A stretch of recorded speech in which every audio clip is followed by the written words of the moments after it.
Purpose of a gender-based violence assessment. Gender-based violence or GBV takes place everywhere, particularly in emergencies.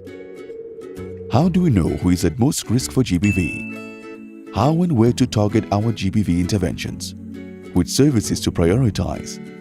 Let us take a closer look at GBV assessments, a key component of GBV programming. I have been analyzing these figures.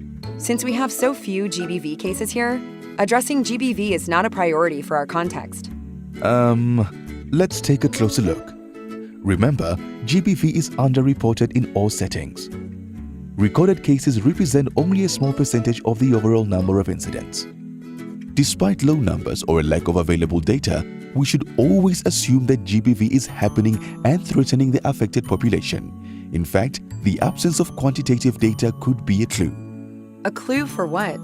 It may indicate that survivors are facing many barriers to accessing services.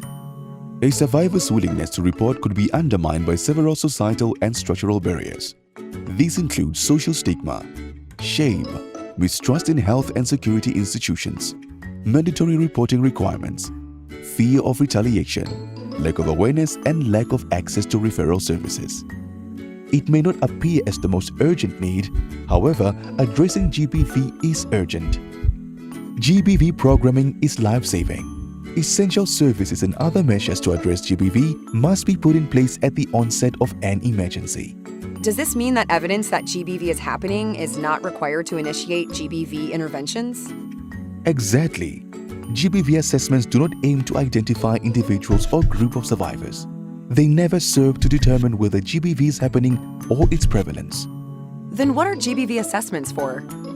GBV assessments help us to understand the nature and scope of violence against women and girls in a specific context, the specific protective and risk factors of the population, and gaps in the quality and availability of response services. They help ensure that programs across all sectors are based on this understanding and facilitate the design of more appropriate responses. They highlight opportunities, resources, and strengths within the community to address GBV. They help us better understand the context, assess the quality of our work and capabilities of GBV actors to modify our programs accordingly. For you and ACR, GBV assessments inform planning, monitoring and evaluation of GBV programs in ways that prevent and mitigate the risk of GBV, as well as improve response services for survivors. We can also use GBV assessments as an advocacy tool. They can help increase funding and action towards addressing GBV. Remember, good assessments produce good interventions. Thanks. I understand now the importance of a GBV assessment to our work in supporting survivors and persons at risk.